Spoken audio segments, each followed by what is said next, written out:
Hello students, कैसे हो सारे के सारे। उम्मीद है तुम लोग बहुत अच्छे से हो गए। और जो स्टूडेंट्स अभी 11th से 12th में आए हैं या फिर 9th से 10th में आए हैं, काफ़ी अच्छे से आप लोग पढ़ाई कर रहे होगे। पिछला वीडियो मैंने आपको बनाया था कि हम किस तरीके से क्लास 12th के अंदर, जो क्लास 12th के स्टूडेंट्स हैं वो कंप्यूटर साइंस के अंदर 70 आउट ऑफ 70 स्कोर कर सकते हैं। इसकी क्या प्रॉपर स्ट्रेटजी ये मैंने आपको बताया था। आज के इस वीडियो में हम बात करने वाले हैं कि उन 5 सीक्रेट्स के बारे में जो टॉपर्स स्टूडेंट के होते हैं, कि अगर कोई भी स्टूडेंट है जो यहाँ पर, अगर उसको ये टॉपर वाला टैग चाहिए ना कि भैया मुझको तो टॉपर बनना है, तो वो टॉपर कैसे बनते हैं। ठीक है, अब टॉपर बनने के लिए भी देखो 2 कैटेगरी हो जाते हैं यहाँ पर। एक तो ये है कि आपको नॉलेज के बेसिस पर नॉलेज चाहिए, ठीक है, या फिर हम इसको बोलेंगे कि आप लॉन्ग रन में, अगर आपके पास नॉलेज है तो आप लॉन्ग रन के लिए टॉपर हो। यानी कि अगर तुमने क्लास 9th 10th 11th और 12th में बहुत अच्छे से पढ़ाई करी है, ठीक है, किसके बेसिस पर, नॉलेज के बेसिस पर बात करी जा रही है। ओके, इन पे 2 बेसिस हो गए। पहला है आपका नॉलेज, यानी कि आपने जो कंसेप्ट पढ़े हैं वो आपको काफ़ी बिल्कुल ही क्रिस्टल क्लियर थे। ओके, ठीक है। अब दूसरी टॉपर वो भी होते हैं, कौन से वाले, रट्टा मार टॉपर। क्योंकि इनमें क्या होता है ना, इन क्लास में 9th 10th और 11th 12th के अंदर आपके कुछ वही चीज़ें रिपीट होती रहती हैं। ठीक है, रिपीटेशन में क्या है, वही क्वेश्चन एंड आंसर्स आपके आने हैं, तो कुछ लोग इसको रट भी लेते हैं। अब जो ये रट्टा मार टॉपर है ना, ये सिर्फ नाम के टॉपर हैं। ठीक है, ये सिर्फ नाम के टॉपर हो गए। तो अब देख लो तुम्हें कौन सा टॉपर बनना है, तुम्हें क्रिस्टल क्लियर वाला टॉपर बनना है या फिर आपको नाम का टॉपर बनना है। मैं तो भाई हाईली रिकमेंड करूंगा कि आपको क्रिस्टल क्लियर वाला टॉपर बनना चाहिए। ओके, कि आपको इससे आगे ज़्यादा बेनिफिट होगा। तो बस हम अपनी आज की वीडियो को शुरू करते हैं। और अगर आप इस चैनल पर नए हो तो चैनल को सब्सक्राइब करो, और वीडियो अच्छी लगे तो लाइक कर देना। और इस पर हम लाइक का एम रखेंगे 20 लाइक का। और सब्सक्राइब, जो भी बच्चे सब्सक्राइब कर रहे हैं वो, इनको एक और चीज़ बता देता हूँ, आप डिस्क्रिप्शन बॉक्स में जाके टेलीग्राम ग्रुप बने हुए उनको ज्वाइन कर सकते हैं। वो आपको काफ़ी ज़्यादा हेल्प कर रहे होंगे इन सारी चीज़ों के लिए, स्ट्रेटजीज और सारी चीज़ों के लिए, और आपके डाउट्स वगैरह भी वहाँ पे सॉल्व हो जाएंगे। और बाकी अगर तुम मुझसे डायरेक्टली बात करना चाहते हो तो डिस्क्रिप्शन बॉक्स में जाओ, इंस्टाग्राम वगैरह का लिंक मिल जाएगा आपको, वहाँ पर आप मुझे मैसेज कर सकते हो। अब बिना टाइम वेस्ट किए बात करते हैं सबसे पहला सीक्रेट। ठीक है, सबसे पहला सीक्रेट क्या है, रेगुलर क्लासेस अटेंड करो। अच्छा, मतलब भैया अब आप ये चाहते हो कि मैं स्कूल में 100% अटेंडेंस दे दूं क्या? नहीं, देखो रेगुलर क्लासेस से कुछ बेनिफिट्स होते हैं, पहले वो समझ लो आप। रेगुलर क्लासेस के क्या बेनिफिट्स हैं। देखो, जब आप रेगुलर बनते हो, जब आप रेगुलर स्कूल में जाओगे तो क्या होगा, आपके जो होमवर्क मिल रहा होगा, ठीक है, अब आप होमवर्क करोगे। होमवर्क अगर आप ऑनेस्टी के साथ करना चाहते हो तो होमवर्क तुम तभी कर पाओगे जब आपका जो कंसेप्ट है वो क्रिस्टल क्लियर होगा। अब इस होमवर्क से देखो बेनिफिट क्या हुआ, बेनिफिट ये हुआ हमारा कंसेप्ट क्रिस्टल क्लियर हुआ, तभी हमने इस होमवर्क को कर पाया। ओके, अब ये आपको लॉन्ग टर्म में बहुत ज़्यादा हेल्प करने वाला है। जब कोई चीज़ आप रोज़ करोगे, ठीक है, मान लो हमने रोज़ 1 घंटे पढ़ाई करी, तो आपको वो कंपाउंडिंग में बहुत ज़्यादा ही हेल्प कर रहा होता है, आपकी हैबिट डेवलप हो जाती है। ठीक है, दूसरा बेनिफिट क्या है, एक आपका एनवायरनमेंट का बेनिफिट हो जाता है। ठीक है, जब आप क्लास में जाते हो तो आपकी जो अंडरस्टैंडिंग होती है वो फार बेटर रहेगी हमेशा। मैं ऑफलाइन क्लास की बात कर रहा हूँ, ठीक है, ऑफलाइन सच बताऊँ ना, ऑफलाइन क्लास जो है कभी ऑनलाइन को बीट कर नहीं सकता।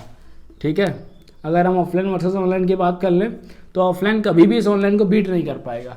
क्योंकि जब आप क्लास में बैठते हो, टीचर्स कुछ हंसी मजाक करते हैं, जो वहाँ पे एक एनवायरनमेंट क्रिएट किया जाता है ना, वो बहुत ज़्यादा इंपॉर्टेंट होता है। इसीलिए आप देख रहे हो कोटा इतना ज़्यादा फेमस है। ओके, सो पहली चीज़ रेगुलर क्लास। इसका मतलब ये बिल्कुल नहीं है आपको 100% अटेंडेंस देनी है, बस आपको कोशिश करनी है कि जितना आप मैक्सिमम क्लास अटेंड कर सकते हो ना, वो आप अटेंड करो। अब क्लास अटेंड करने के बाद आपको एक काम और करना है, उसका घर पे जाके रिवीजन करना होता है। ओके, अगर आपके मान लो में 5 सब्जेक्ट है, अगर आप 5 सब्जेक्ट हैं आपके पास और एक सब्जेक्ट की जो क्लास होती है वो आपकी मैक्सिमम 40 मिनट्स की होती है, ठीक है, 40 या मान लो 50 मिनट्स की हो गई। अब इस 50 मिनट की क्लास का रिवीजन करने में आपको कितना टाइम लगने वाला है? आई थॉट आपको 15 मिनट लग जाएगा, ठीक है, अगर आप थोड़ा ढंग से करोगे तो। अब 15 इंटू अगर 5 कर लिया जाए तो यहाँ पे 75 मिनट्स हो रहे हैं। थोड़ी मैथ्स कर लेते हैं। 75 मिनट्स की आपका 1 आवर और 15 मिनट, इतना टाइम तो आप सोशल मीडिया पर रील्स को स्क्रॉल करने में निकाल देते हो। बट अगर ये जो हैबिट है ना, ये अगर आपने डेली कर ली, क्या कर ली, ये अगर आपने डेली कर ली ना, तो इतना मज़ा आ जाएगा ना तुम्हें, फिर ये टॉपर वाला टैग पाने से कोई रोक नहीं सकता। ये मैं गारंटी दे रहा हूँ आपको इस वीडियो के अंदर। अगर आपने ये पहली वाली जो मैंने सीक्रेट बताया है, अगर इस 1 घंटा आपने डेली टाइम दे दिया ना, तो तुम्हें फिर ये वाला टैग तुम्हारा होगा। चलो बात करते हैं नेक्स्ट सीक्रेट को रिवील करा जाए, ठीक है। लेकिन भैया चौपर तो बनना चाहता हूँ, बट बहुत सारी दिक्कतें आ रही हैं। देखो यार, दिक्कतें सबके साथ में आती हैं। बेस्ट क्या कर सकते हो, आप प्रॉब्लम्स का सॉल्यूशन ढूंढो, पर अगर तुम्हें नहीं मिल रहा है तो मेरे को कमेंट करके बता दो, मैं आपको प्रॉपरली उसके ऊपर एक वीडियो बनाकर दे दूंगा। अब नेक्स्ट बात करते हैं प्लानिंग की, ठीक है। भैया प्लानिंग किस चीज़ की करनी है? देखो, 2 सिनेरियो मान लेता हूँ कि अगर आप एक क्लास 10th के स्टूडेंट हो या फिर आप क्लास 12th के स्टूडेंट हो, ठीक है। अब क्या सीन है, दोनों ही क्लासेस की जो क्लास शुरू हो जाती हैं वो अप्रैल में होती हैं, ठीक है। हाँ भैया, अप्रैल में होती हैं। अब यहाँ पर क्या है, 10th में आपके पास थोड़े नंबर ऑफ सब्जेक्ट्स की अगर बात करूँ तो लगभग दोनों में सेम है, बट जो उसकी डेप्थ है ना, डेप्थ वो थोड़ी 12th में ज़्यादा होती है। मतलब वो जो डेप्थ का कंसेप्ट बताऊँ तो बेसिकली वो क्लास के अकॉर्डिंग है, आपका जो सिलेबस है वो क्लास के अकॉर्डिंग ही है। अगर तुम 10th के स्टूडेंट हो तो देखो क्या करना है, 10th बेसिकली कंबाइन कर देता हूँ मैं, 10th और 12th के हो तो आपको सिंपली इस चीज़ को यूज़ करना है, आपको अपनी समर वेकेशंस को प्लान करना है, ठीक है। अभी का बता रहा हूँ मैं, समर वेकेशंस को प्लान करना है, प्लस आपको अपने वीक्स को प्लान करना है जब समर वेकेशन ख़त्म हो जाएगी। अब समर वेकेशन को देखो आप कैसे प्लान करेंगे। समर वेकेशंस में हम अपना 50% सिलेबस, ऑलमोस्ट 50% सिलेबस ख़त्म करेंगे, ठीक है। अब भैया 50% सिलेबस क्यों, हम तो ज़्यादा कर सकते हैं। देखो मैं आपको मिनिमम बता रहा हूँ, इतना तो तुम्हें करना ही करना है। 50% सिलेबस तुम्हारा इस समर वेकेशन के अंदर ख़त्म हो जाना चाहिए, ठीक है। अब घूमना थोड़ा बंद कर दो, बड़े हो गए हो, 10th और 12th, स्पेशली 12th वाले के लिए तो कंपलसरी है 50% सिलेबस। तुम चाहो तो मैक्सिमम 70% भी कर सकते हो। अब भैया आप 100% क्यों नहीं बता रहे हो? देखो, अगर तुम इस 100% के पीछे भागोगे तो क्या करोगे, तुम कम टाइम के अंदर ज़्यादा कवर करने की कोशिश करोगे, ठीक है। और उस चक्कर में आपकी मेमोरी में चीज़ें सही से बैठेंगी नहीं। यानी अगर बात करूं इससे, मेमोरी से क्या मतलब है, मेमोरी से मतलब है मेरा, आपके जो कंसेप्ट हैं, क्या है आपके कंसेप्ट, वो क्रिस्टल क्लियर नहीं हो पाएंगे। और अगर तुम्हारा जो कंसेप्ट है वो क्रिस्टल क्लियर नहीं है ना, तो मेरे भाई फिर तुम्हारा इस 100% करने का कोई मतलब नहीं बनता है, ठीक है। बेटर है तुम 50% करो, बट आपका जो कंसेप्ट है वो क्रिस्टल क्लियर होना चाहिए। बात क्लियर हो रही है यहाँ पे? हाँ भैया, बात समझ में आ गई। भैया समर वेकेशंस तो हम अपनी ऐसे कर लेंगे, वीक्स कैसे करें? देखो, आप अपने वीक्स में संडे जो है, संडे को पूरा रख सकते हो रिवीजन के लिए। लेकिन भैया हमारी संडे कोचिंग भी तो होती है, तो उसके लिए मैं एक अलग से वीडियो बनाऊंगा जिसमें बताऊंगा कि आपको कोचिंग्स और स्कूल को कैसे अच्छे से यूज़ करना है अपनी मैक्सिमम प्रोडक्टिविटी के लिए। ओके, तो अगर आप ऐसे और वीडियोस देखना चाहते हो तो आपको चैनल को सब्सक्राइब कर लेना, नोटिफिकेशन बेल आइकन दबा देना, जिससे आपको ऐसे वीडियोस मिलते रहेंगे। तो ये तो हमने बात कर ली अपने सेकंड पॉइंट की, ठीक है। अब पहले मैं तुम्हें ये बता रहा हूँ कि क्या क्या सीक्रेट्स हैं, उसके बाद कुछ मिस्टेक्स भी बताऊँगा कि भैया ये मिस्टेक तो बिल्कुल मत कर देना। अब तुम्हें क्या है ना कि यार तुम तमाम वीडियो पढ़े हुए यूट्यूब के ऊपर, तुम किसी का भी कुछ भी उठा के देख लेते हो। देखो मैं सीधा बोलता हूँ, अगर आपको कोई भी स्ट्रेटजी, किसी पर ट्रस्ट नहीं है ना, एक काम करो, किसी भी स्ट्रेटजी को आप 7 दिन तक लगातार ट्राई करो, ठीक है। अगर तुम्हें स्ट्रेटजी से रिजल्ट मिल रहा है तो सीधा बता रहा हूँ भाई, उसको तो कंटिन्यू कर। अगर तुझे रिजल्ट नहीं मिल रहा है भाई, तो क्या करना है, ख़त्म, स्ट्रेटजी चेंज, सिंपल। ठीक है, आपको 7 दिन में रिजल्ट दिखना शुरू हो जाएंगे, इतना टाइम नहीं लगता भाई यहाँ पे। और जो भी काम करना डेडिकेटली ही करना है तुम्हें। तीसरी चीज़ वैसे मैंने बार बार बोली लेकिन फिर से बता रहा हूँ आपको, तीसरा सीक्रेट है, जो भी आपको टॉपर्स मिलेंगे उनके जो कंसेप्ट हैं वो बहुत ढंग से क्लियर होते हैं। अब कंसेप्ट ढंग से क्लियर करने के लिए हमें क्या करना है, हमें कुछ चीज़ों का ध्यान रखना है। ठीक है, हमें जब भी पढ़ाई करनी है हमेशा फोकस के साथ। ठीक है, कभी भी आप हावर्स के ऊपर मत जाओ, समझे? हावर्स के ऊपर नहीं जाना है हमको, हमें पढ़ाई करनी है क्वालिटी वाली, समझे? क्वालिटी करनी है हमको, ये क्वांटिटी नहीं करनी है। ये चीज़ बहुत अच्छे से ध्यान रख लेना। हम बच्चे क्या करते हैं, हम भैया यूट्यूब पर देखे हुए हैं भैया 16 घंटा पढ़ना है, इस 16 घंटा में से हमारी जो प्रोडक्टिविटी थी ना वो सिर्फ 2 घंटे की थी। तो आई थॉट कि आपका बेटर है अगर आप 2 घंटे ही पढ़ें, आपकी जो प्रोडक्टिविटी लेवल है वो 100% होना चाहिए। क्या मतलब 16 घंटा तुम बैठे हो, सोए तक हो नहीं, खाए तक हो नहीं, प्रोडक्टिविटी तुम्हारी 10% है। तो टाइम को भी वेस्ट नहीं करना है भाई। अपना थोड़ा बहुत एंटरटेनमेंट का भी ध्यान रखना, थोड़ा खेलते खेलते रहना। ठीक है, जिससे आपकी हेल्थ वेल्थ काफ़ी ज़्यादा सही बनी रहेगी। कि अगर भाई हेल्थ तुम्हारी चली गई तो फिर दिक्कत में आ जाओगे, सारी प्लानिंग गड़बड़ हो जाएगी तुम्हारी। चौथी मोस्ट इम्पॉर्टेंट चीज़, ठीक है, अब भैया मोस्ट इम्पॉर्टेंट ऐसा क्या है, देखो तुम्हारा कंसेप्ट तो क्लियर है लेकिन अब तुमको क्या करना है, रेगुलर रिवीजन। वो कैसे करना है, अब रेगुलर रिवीजन में क्या है कि आप वीक का शेड्यूल बनेगा आपका। वीक में आपने जो भी इस मंडे से लेकर के सैटरडे तक पढ़ रहे हो, ठीक है, उसको इस संडे को रिवाइज करना है। संडे क्या करेंगे हम, रिवीजन। भैया हमारी कोचिंग भी है, ठीक है, वो तो अलग वीडियो में बता दूंगा तुम्हें कैसे मैनेज करना है, मैंने बोला जैसा कि, लेकिन हमको इस संडे को बड़ा इंपॉर्टेंस देनी है क्योंकि संडे हमारा स्कूल नहीं होता। कोचिंग कई बार होती है तो आप एक चीज़ और कर सकते हो, एक दूसरी स्टडी ले लेते हैं हम इसको बोलेंगे 7 डेज आर स्ट्रेटजी। मतलब कि हमें रोज 1 घंटा जो है वो रिवीजन के लिए निकाल लेना है। ठीक है, अगर आपकी कोचिंग्स होती हैं संडे को तो आप ये वाली स्टडी चूज़ कर लो। 1 घंटा डेली रिवीजन के लिए कोई ना कोई सब्जेक्ट रिवाइज करना है आपको पुराना। अब आप 12th के हो तो आपके पास 5 सब्जेक्ट होंगे, ठीक है, जिसमें आपको मेनली सब्जेक्ट जो होते हैं मानो PCM और कंप्यूटर साइंस है तो वो 4 सब्जेक्ट है। ठीक है, अगर तुम 12th के स्टूडेंट हो तो कंप्यूटर साइंस की टेंशन छोड़ सकते हो क्योंकि मैं आपको इस चैनल पर बिल्कुल फ्री में उसके लिए गाइड कर रहूँगा। तो अब भैया अब तो भैया 3 ही बचे हमारे पास, PCM 3 का आप शेड्यूल बना लो अपने हिसाब से। ठीक है, क्योंकि अगर मैं दूंगा तो कई बार हो सकता है वो तुम्हारे लिए बिल्कुल सही ना बैठ रहा हो तो वो आपको प्रॉब्लम दे सकता है। ये बात थी चौथे सीक्रेट की।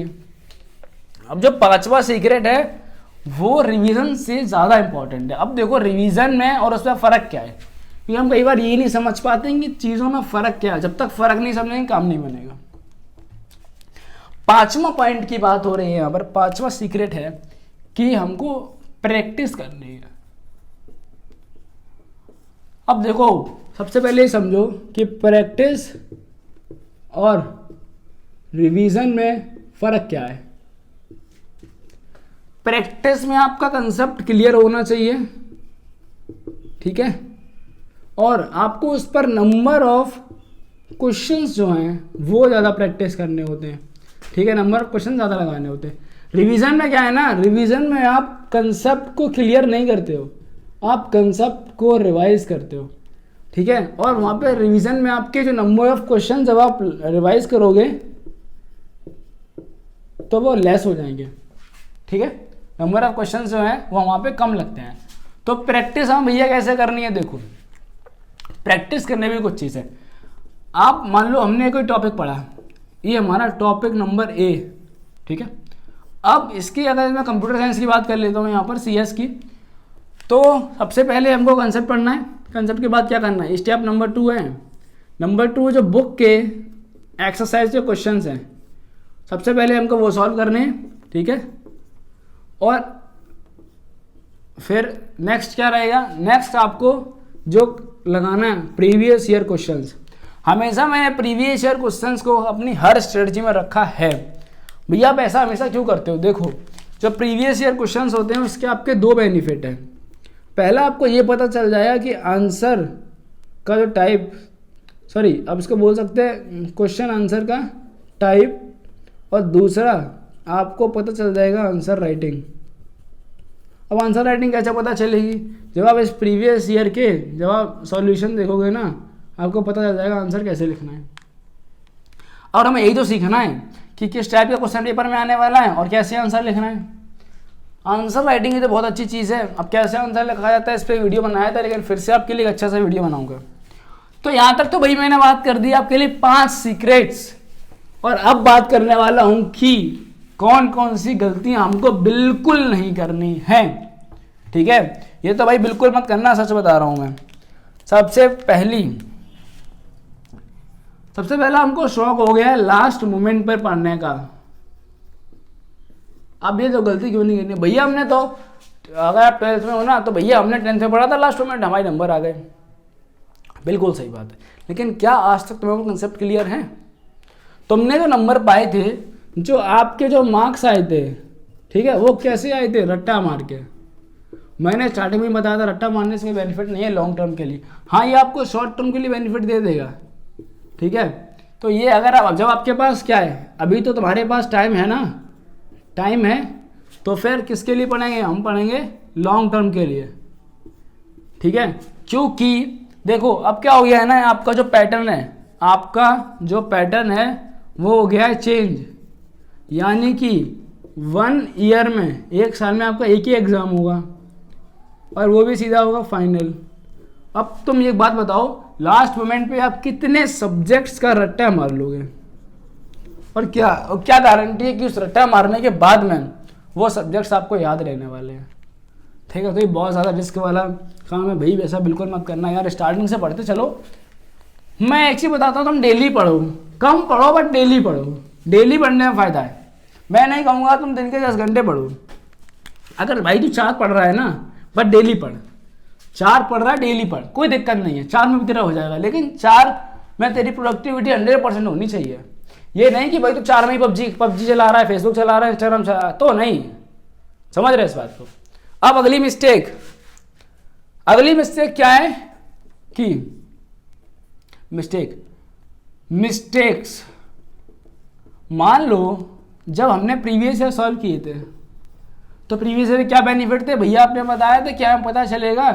आंसर का टाइप क्वेश्चंस, और दूसरा आंसर राइटिंग।